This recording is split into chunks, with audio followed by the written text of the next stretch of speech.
Hello, good morning, जोहार। मैं राजू और आप देख रहे हैं 24 झारखंड न्यूज। चलिए जानते हैं झारखंड की आज की 25 मुख्य बड़ी खबरों को। महाराष्ट्र के डिप्टी सीएम अजित पवार का विमान क्रैश।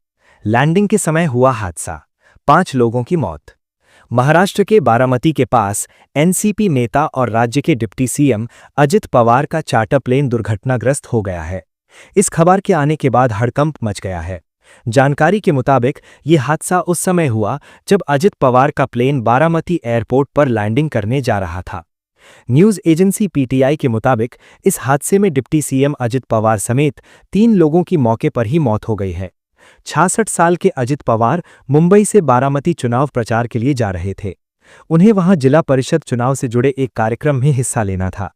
डीजीसीए के एक अधिकारी ने भी अजित पवार के निधन की खबर की पुष्टि करते हुए कहा कि महाराष्ट्र के deputy CM Ajit Pawar VSR aviation के VTSSK लियरजेट 45 एयरक्राफ्ट में सवार थे। अधिकारी ने कहा कि महाराष्ट्र के डिप्टी सीएम अजित पवार 2 और लोगों, एक पीएसओ और एक अटेंडेंट और 2 क्रू PIC+FO के सदस्यों के साथ प्लेन में थे। शुरुआती जानकारी के अनुसार प्लेन में सवार कोई भी व्यक्ति क्रैश में नहीं बचा है। ये चार्टर प्लेन 8:45 पर ये चार्टर लैंडिंग के समय क्रैश हो गया। जानकारी मिलते ही स्थानीय लोग, प्रशासन और रेस्क्यू टीमें मौके पर पहुंची और राहत कार्य में जुट गईं। ये पता नहीं चल सका है कि विमान हादसे किस वजह से हुआ। मौके से जो तस्वीरें सामने आई हैं, उनमें साफ देखा जा सकता है कि विमान में भयंकर आग लगी है, तेज धुआं उठ रहा है। जो वीडियो सामने आया है उसमें अजित पवार का विमान खेत में क्रैश हुआ है। ये चार्टर प्लेन पूरा जलकर राख हो गया है। सूत्रों से पता चला है कि बारामती पहुंचने के 3-4 किलोमीटर पहले ही ये विमान क्रैश हो गया। रेस्क्यू टीमें राहत और बचाव कार्य में जुटी हैं। एम्बुलेंस और अन्य मेडिकल सपोर्ट मौके पर पहुंच गए हैं। सूत्रों से पता चला है कि अजित पवार ने एक दिन पहले ही मुंबई में कैबिनेट बैठक में हिस्सा लिया था। इसके बाद वे पुणे में अगले महीने होने वाले जिला परिषद चुनावों के सिलसिले में बारामती के लिए निकले थे। बता दें, महाराष्ट्र के डिप्टी सीएम अजित पवार राज्य की राजनीति में सीनियर लीडर माने जाते हैं। वे रिकॉर्ड 6 बार महाराष्ट्र के उप मुख्यमंत्री बने थे। वे राज्य की महायुति सरकार के नेता के साथ साथ राष्ट्रवादी कांग्रेस पार्टी के राष्ट्रीय अध्यक्ष भी हैं। 23 फरवरी को निकाय चुनाव का मतदान, 27 को परिणाम। नोटा का प्रावधान नहीं। राज्य में प्रस्तावित नगर निकाय चुनाव का कार्यक्रम अब सार्वजनिक कर दिया गया है। निर्वाचन आयोग के अनुसार नॉमिनेशन की प्रक्रिया 29 जनवरी से 4 फरवरी तक होगी। इसके बाद 5 फरवरी को स्क्रूटनी की जाएगी। 6 फरवरी को उम्मीदवार अपने नाम वापस ले सकते हैं। 7 फरवरी को चुनाव चिन्हों का आवंटन किया जाएगा। मतदान 23 फरवरी को संपन्न होगा, जबकि मतगणना 27 फरवरी को की जाएगी। चुनाव आयोग ने सभी संबंधित पक्षों को याद दिलाया है कि नॉमिनेशन, नाम वापसी और मतदान प्रक्रिया के दौरान निर्धारित समय और नियमों का पालन अनिवार्य होगा। चुनाव कार्यक्रम के साथ ही आचार संहिता भी लागू हो जाएगी, जिससे चुनावी गतिविधियों में पारदर्शिता और निष्पक्षता सुनिश्चित होगी। राज्य के नगर निकाय चुनाव को लेकर राजनीतिक दलों में तैयारी तेज हो गई है। सभी पार्टियों ने संभावित प्रत्याशियों के नामों पर विचार करना शुरू कर दिया है। निर्वाचन आयोग ने जनता से भी अपील की है कि वे शांतिपूर्ण और संवेदनशील तरीके से चुनाव प्रक्रिया में भाग लें। इस बार नोटा का प्रावधान नहीं है। राज्य में प्रस्तावित नगर निकाय चुनाव को लेकर मतदाता आंकड़े भी सामने आ गए हैं। निर्वाचन आयोग के अनुसार कुल मतदाता संख्या 43,23,574 है, जिनमें से 21,16,227 महिला मतदाता हैं। राज्य में कुल 48 नगर निकाय हैं, जिनमें 9 नगर निगम और 19 नगर पंचायत शामिल हैं। बोकारो में अनियंत्रित ट्रेलर ने मचाया कोहराम। सड़क हादसे में पश्चिम बंगाल के एक लड़के की मौत, 12 से अधिक घायल। चास पुरुलिया को आपस में जोड़ने वाले NH32 पर एक अनियंत्रित ट्रेलर चालक ने 3 ऑटो, एक बाइक सवार और एक साइकिल सवार को अपनी चपेट में ले लिया। इस हादसे में एक लड़के की मौत हो गई, साथ ही 12 से ज्यादा लोग गंभीर रूप से घायल हो गए हैं। घायलों को इलाज के लिए धनबाद रेफर किया गया है। जानकारी के मुताबिक टक्कर इतनी जोरदार थी कि ट्रेलर कुछ ही सेकंड में कहियों को टक्कर मारते हुए आगे निकल गया था। घटना बोकारो जिला के पिंडराजुरा थाना क्षेत्र के धनबाद पुरुलिया मुख्य मार्ग के कुरा, संथालडीह, काजू बगान और काशी झरिया में हुई है। ट्रेलर चास ITI मोड़ से पश्चिम बंगाल की तरफ जा रहा था। जानकारी के मुताबिक ट्रक चालक नशे में धुत था और उसने तेजी से गाड़ी को चलाते हुए 4 अलग अलग जगहों पर टक्कर मारी है। सड़क हादसे में पश्चिम बंगाल के भी कई लोग घायल हुए हैं। पश्चिम बंगाल के रहने वाले सुरेश महतो की सदर अस्पताल में मौत हो गई है। सभी घायलों का इलाज बोकारो के सदर अस्पताल में चल रहा है, जबकि 6 गंभीर रूप से घायल लोगों को धनबाद रेफर किया गया है। मामले की जानकारी देते हुए पिंडराजुरा थाना प्रभारी ने बताया कि मैं घटनास्थल से सीधे अस्पताल आया हूं, इसीलिए मुझे ये भी जानकारी नहीं है कि चालक शराब के नशे में था या नहीं। चालक पकड़ा गया है। चालक द्वारा 2-3 जगह घटना को अंजाम दिया गया है। ट्रेलर चालक चास से पुरुलिया की तरफ जा रहा था, जो नेशनल हाईवे नंबर 32 पर पड़ता है। इस घटना में सभी क्षेत्रीय लोग घायल हुए हैं। इधर घायल पूरन तिवारी ने बताया कि ट्रेलर पीछे से आ रहा था, हम लोग ऑटो में बैठे थे। हम लोगों को धक्का मारते हुए ट्रेलर चालक आगे निकल गया। पाकुड़ में 9 घंटे बाद हटा सड़क जाम, आश्रित को मुआवजा व नौकरी का आश्वासन। पाकुड़ जिला में स्कूल बस के धक्के से स्कूटी सवार युवक की हुई मौत से भड़के ग्रामीणों द्वारा किए सड़क जाम को 9 घंटे बाद हटा लिया गया। अधिकारियों द्वारा घंटों समझाने और मुआवजा सहित सरकारी सुविधाएं मुहैया कराए जाने के बाद आक्रोशित लोग शांत हुए। इसके बाद शाम लगभग 6 बजे लोगों ने सड़क जाम हटाया। अनुमंडल पदाधिकारी साइमन मरांडी ने बताया कि जो भी सरकार के द्वारा प्रावधान मुआवजा राशि है, उसे मृतक के आश्रित को दिया जाएगा। इसके साथ ही परिवार को अन्य सरकारी सुविधाएं मुहैया कराने का आश्वासन प्रशासन की ओर से दिया गया है। बता दें कि मंगलवार सुबह हादसे के बाद सड़क जाम और हंगामे की स्थिति को देखते हुए अनुमंडल पदाधिकारी साइमन मरांडी और अनुमंडल पुलिस पदाधिकारी दयानंद आजाद दिन भर जाम स्थल पर रहे। प्रशासन की सूझबूझ के साथ घटनास्थल में कोई माहौल नहीं बिगड़ने दिया। मंगलवार की सुबह लगभग 8:30 बजे रेलवे गुमटी की ओर से आ रही स्कूल बस ने स्कूटी सवार मृदुल चंद्र को धक्का मार दिया। मृदुल के सिर पर गंभीर चोट लगने के कारण घटनास्थल पर ही उसने दम तोड़ दिया। मृदुल की मौत की सूचना मिलते ही तलवाडांगा गांव के सैकड़ों की संख्या में ग्रामीण पहुंचे और गांधी चौक के निकट पाकुड़ धुलियान मुख्य सड़क को जाम कर दिया। सड़क जाम की सूचना मिलते ही नगर थाना प्रभारी अंचल पदाधिकारी दल बल के साथ पहुंचे और प्रदर्शन कर रहे लोगों के साथ वार्ता की, लेकिन ग्रामीणों ने वहां पहुंचे अधिकारियों की एक नहीं सुनी और भड़क गए। ग्रामीणों ने शहरी क्षेत्र के गांधी चौक के अलावा हिरन चौक, टिन बंगला, शनि मंदिर, अंबेडकर चौक, बिरसा चौक आदि स्थानों में बैरिकेडिंग व ईंट पत्थर रखकर सड़क जाम किया और पूरे शहरी क्षेत्र में दुकानें बंद करा दी। ग्रामीण स्कूल व बीएड कॉलेज पहुंचे और विद्यालय के मुख्य द्वार पर प्रदर्शन किया। साथ ही पाकुड़ बरहरवा मुख्य सड़क को भी जाम कर दिया। स्कूल के पास हो रहे विरोध प्रदर्शन के दौरान कुछ उपद्रवियों ने पुलिस पार्टी व विद्यालय पर पथराव किया। स्थिति बिगड़ता देख पुलिस ने प्रदर्शन कर रहे लोगों को पीछे हटने के लिए समझाया, लेकिन उन्होंने पुलिस की एक नहीं सुनी। इसके जवाब में पुलिस ने भीड़ के नियंत्रण के लिए आंसू गैस के गोले दागे और उपद्रवियों पर बल प्रयोग करते हुए उन्हें इलाके से खदेड़ा। इस दौरान एक चौकीदार भी घायल हुए। इस बीच गांधी चौक पर जाम कर रहे लोगों के साथ अधिकारियों ने बात की और काफी मनाने समझाने और आश्वासन के बाद शाम लगभग 6 बजे सार्थक वार्ता हुई और सड़क जाम हटाया गया। सड़क जाम के कारण मंगलवार के दिन भर कारोबारियों का कारोबार ठप रहा तो मजदूरों को काफी दिक्कतों का सामना करना पड़ा। हाट बाजारों में सब्जी, अनाज और फल विक्रेताओं को भी काफी नुकसान उठाना पड़ा। इस सड़क जाम के कारण सार्वजनिक वाहन नहीं चलने के कारण सबसे ज्यादा परेशानी यात्रियों को हुई। झारखंड जेल पैरामेडिकल स्टाफ संयुक्त प्रतियोगिता परीक्षा 2025 के लिए आवेदन शुरू। झारखंड राज्य के कारागारों में पैरामेडिकल स्टाफ की नियुक्ति के लिए झारखंड जेल पैरामेडिकल स्टाफ संयुक्त प्रतियोगिता परीक्षा 2025 के तहत आवेदन प्रक्रिया शुरू कर दी गई है। इस भर्ती परीक्षा का आयोजन झारखंड कर्मचारी चयन आयोग JSSC द्वारा किया जा रहा है। ऑनलाइन आवेदन करने की अंतिम तिथि 7 फरवरी 2026 की मध्यरात्रि निर्धारित की गई है। ऑनलाइन रजिस्ट्रेशन एवं सूचना दर्ज करने की आखिरी तिथि 7 फरवरी 2026 मध्यरात्रि तक। परीक्षा शुल्क भुगतान, फोटो व हस्ताक्षर अपलोड कर आवेदन पत्र का प्रिंट आउट लेने की अंतिम तिथि।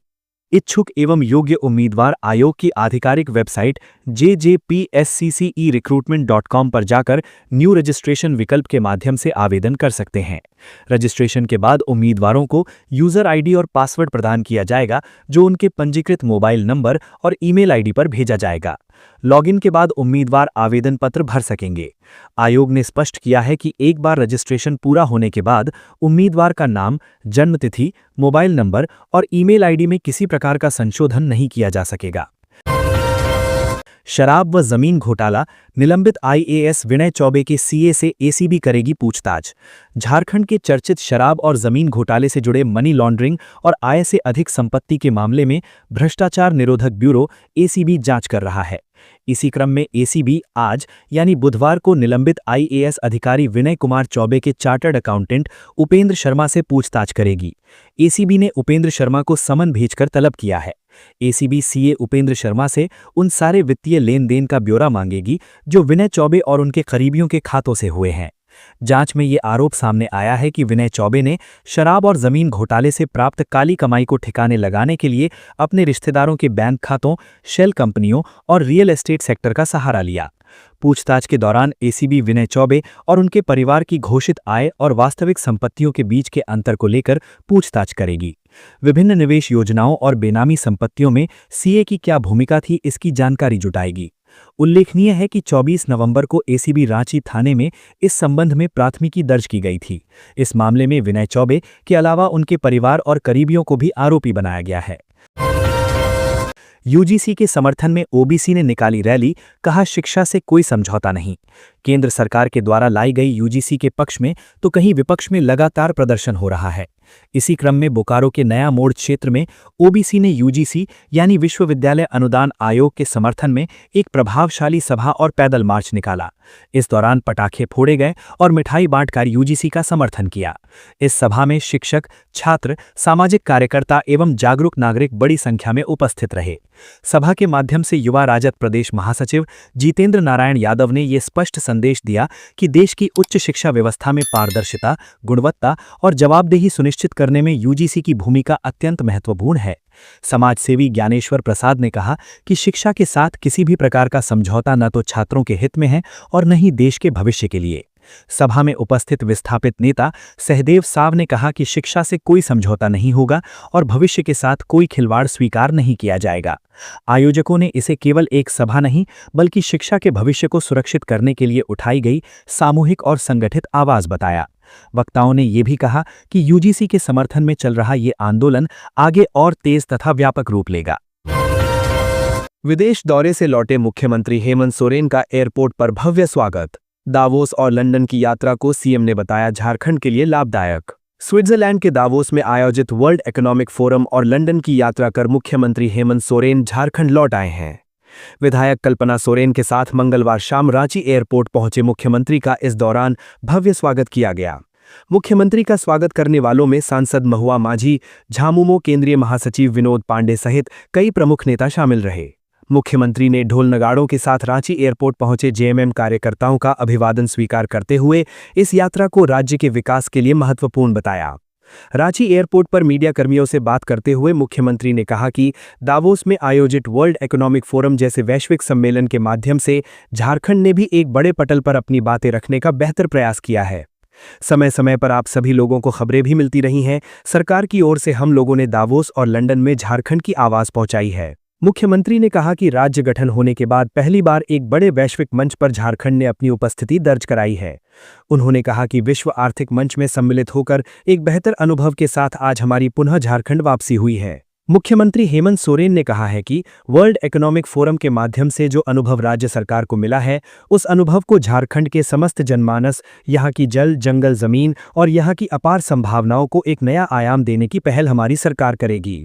मुख्यमंत्री ने कहा कि हमारी आने वाली पीढ़ी को किस प्रकार हम बेहतर दिशा दे सकें, इस निमित्त सकारात्मक पहल की जाएगी। इस वैश्विक सम्मेलन के माध्यम से हमने शिक्षा के क्षेत्र में नए आयाम जोड़ने का प्रयास किया है, जो कहीं न कहीं हमारे राज्य की युवा पीढ़ी को मजबूती प्रदान करेगी। झारखंड में बहुत संभावनाएं हैं। इन सभी संभावनाओं को मूर्त रूप देकर राज्य को प्रगति के पथ पर अग्रसर करना हमारी सरकार की प्राथमिकता है। आपको बता दें कि मुख्यमंत्री हेमंत सोरेन के नेतृत्व में पहली बार झारखंड से 11 सदस्य प्रतिनिधिमंडल दावोस में आयोजित विश्व आर्थिक मंच की वार्षिक बैठक में शामिल हुआ, जो राज्य के लिए एक ऐतिहासिक उपलब्धि मानी जा रही है।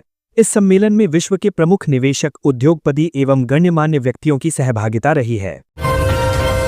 रिम्स में नर्स से मारपीट के बाद स्वास्थ्य सेवाएं ठप, आरोपी की गिरफ्तारी की मांग।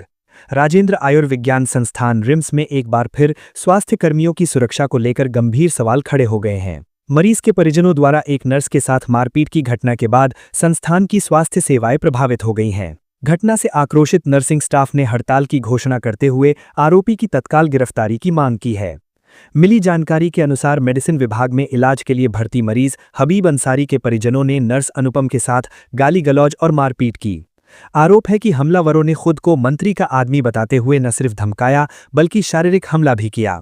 घटना के बाद से नर्सिंग स्टाफ में भारी आक्रोश है।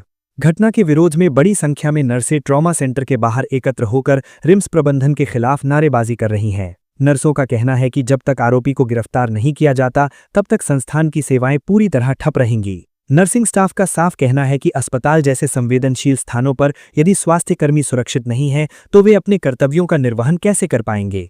पीड़ित नर्स अनुपम ने बताया कि रिम्स ने मारपीट और गाली गलौज की घटनाएं आम हो गई हैं, लेकिन स्वास्थ्यकर्मियों की सुरक्षा को लेकर कोई ठोस व्यवस्था नहीं की जाती। उन्होंने कहा कि प्रशासन बार बार ऐसी घटनाओं को नजरअंदाज करता है, जिससे कर्मचारियों का मनोबल गिर रहा है। हड़ताल के चलते अस्पताल के कई विभागों में मरीजों को इलाज में भारी परेशानी का सामना करना पड़ रहा है। ओपीडी और इंडोर सेवाएं प्रभावित हुई हैं, जिससे मरीजों और उनके परिजनों में भी असंतोष देखा जा रहा है।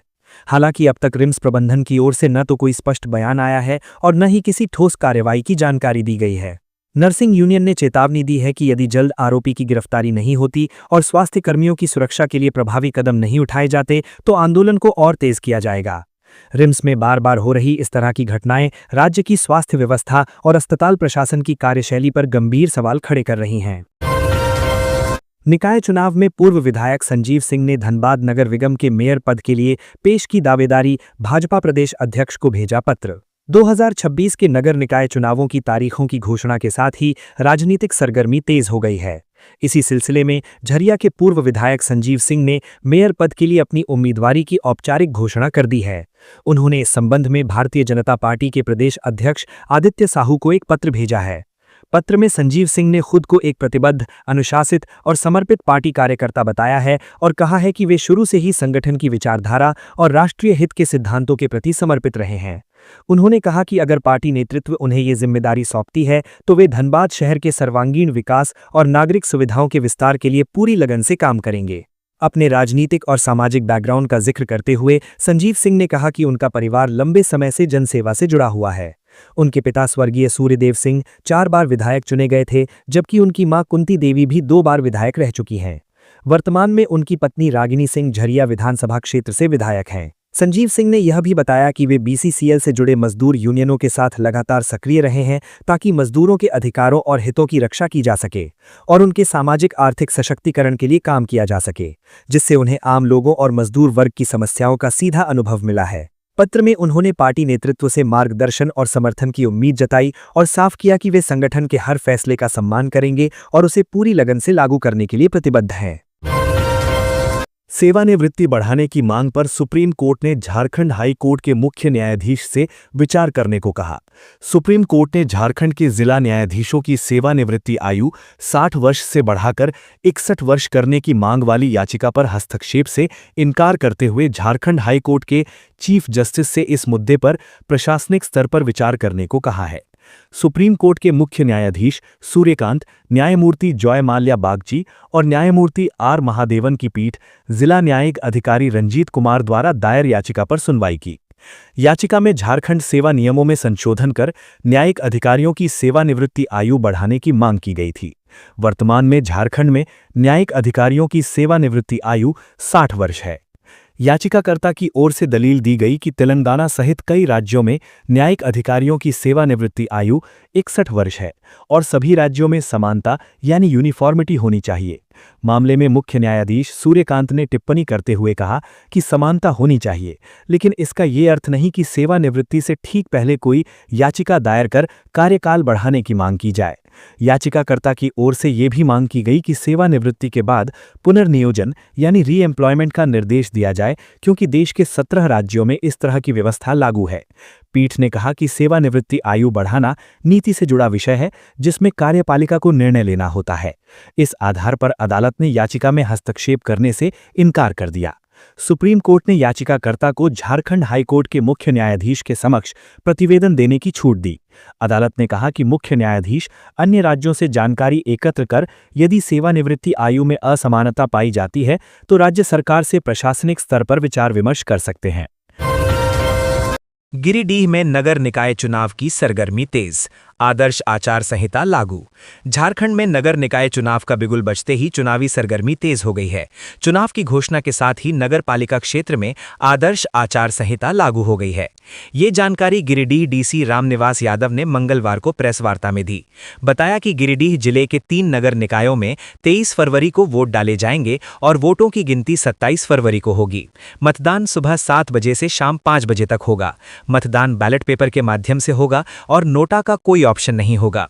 डीसी ने बताया कि नामांकन 29 जनवरी से शुरू होगा और 4 फरवरी तक चलेगा। स्क्रूटनी 5 फरवरी को, नामा वापसी 6 फरवरी को व 7 फरवरी को प्रत्याशियों के बीच चुनाव चिन्ह का आवंटन होगा। उन्होंने बताया कि गिरिडीह जिले के बड़की सरैया नगर पंचायत में कुल 12 वार्ड हैं, जिसमें पुरुष व महिला मतदाताओं की कुल संख्या 14,436 है। इसी प्रकार धनवार नगर पंचायत में कुल 11 वार्ड हैं, यहाँ कुल 12,396 मतदाता हैं, जबकि गिरिडीह नगर निगम में कुल 36 वार्ड हैं, जिसमें महिला व पुरुष मतदाताओं की कुल संख्या 1,50,992 है। गिरिडीह नगर निगम में मेयर का पद अनुसूचित जाति के लिए आरक्षित है। उन्होंने बताया कि पचंबा रोड स्थित कृषि उत्पादन बाजार समिति में वज्रगृह व मतगणना केंद्र बनाया गया है। एसपी डॉक्टर बिमल कुमार ने बताया कि निर्भीक व शांतिपूर्ण चुनाव संपन्न कराने के लिए जिले में पर्याप्त संख्या में सुरक्षा बल मौजूद हैं। अर्धसैनिक बलों की जरूरत नहीं पड़ेगी। प्रेस वार्ता में डीडीसी स्मिता कुमारी, एसडीएम श्रीकांत यशवंत विस्पुते, उप निर्वाचन पदाधिकारी रंथू महतो, अपर समाहर्ता विजय सिंह बिरुआ व जिला जनसंपर्क पदाधिकारी अंजना भारती सहित अन्य अधिकारी मौजूद थे। रामगढ़ में आदिवासियों ने 7 मंजिले भवन की बाउंड्री तोड़ी, लगाया अवैध कब्जा का आरोप। रामगढ़ जिले के कुज्जू ओपी क्षेत्र के तिलैया सांडी में आदिवासी समाज के लोगों ने 7 मंजिले भवन की चहारदीवारी व गेट को तोड़ दिया। आदिवासी जनपरिषद के नेता प्रकाश मुंडा ने बताया कि खाता नंबर 75 व प्लॉट नंबर 627 की कुल 84 डिसमिल जमीन मुंडा समाज के गंगुआ मुंडा की खतियानी है। कुछ गैर आदिवासी लोगों ने फर्जी तरीके से कागज बनवाकर उक्त जमीन को हड़पने की कोशिश कर रहे हैं। वे उक्त जमीन पर 7 मंजिला भवन बनवा रहे हैं, जो कि गैर कानूनी है। उक्त जमीन को बचाने के लिए सैकड़ों की संख्या में आदिवासी महिला पुरुष तीरधनुष तलवार भाला लेकर पहुंचे और बन रहे भवन की चहारदीवारी और गेट को तोड़कर अंदर घुस गए। भवन पर सरना झंडा लगा दिया। सूचना पाकर कुज्जू घाना प्रभारी आशुतोष कुमार सिंह दल बल के साथ घटनास्थल पर पहुंचे और लोगों को समझाने की कोशिश की, लेकिन वे कुछ भी सुनने को तैयार नहीं थे और वहां सरना झंडा लगा दिया। निजीकरण के खिलाफ बिजली कर्मियों की देशव्यापी हड़ताल 12 फरवरी को। All India power engineers federation ने बिजली क्षेत्र के निजीकरण और इलेक्ट्रिसिटी अमेंडमेंट बिल 2025 के विरोध में 12 फरवरी को देशव्यापी हड़ताल की घोषणा की है। फेडरेशन ने केंद्र सरकार को औपचारिक नोटिस सौंप दिया है। फेडरेशन ने कहा है कि इलेक्ट्रिसिटी संशोधन बिल 2025 और राष्ट्रीय विद्युत नीति 2026 सस्ती बिजली, सार्वजनिक स्वामित्व, संघीय ढांचे और राष्ट्रीय ऊर्जा सुरक्षा पर सीधा हमला है। वितरण में मल्टी लाइसेंसिंग, जबरन स्मार्ट मीटरिंग, ट्रांसमिशन में पीपीपी एवं टीबीसीबी मॉडल, संचालन का आउटसोर्सिंग और नौकरियों का ठेकेदारीकरण बिजली क्षेत्र को अस्थिर कर रहा है। तो ये थी आज की झारखंड की टॉप बड़ी खबरें। इसी तरह झारखंड की हर छोटी सी बड़ी खबर देखने के लिए आप हमारे चैनल 24 झारखंड न्यूज को सब्सक्राइब करके बेल आइकन प्रेस कर ले, जिससे झारखंड की हर छोटी सी बड़ी खबर की अपडेट आप तक पहुंचता रहे। तो आज के लिए बस इतना ही। हमें दीजिए इजाजत, फिर मिलते हैं नेक्स्ट न्यूज में।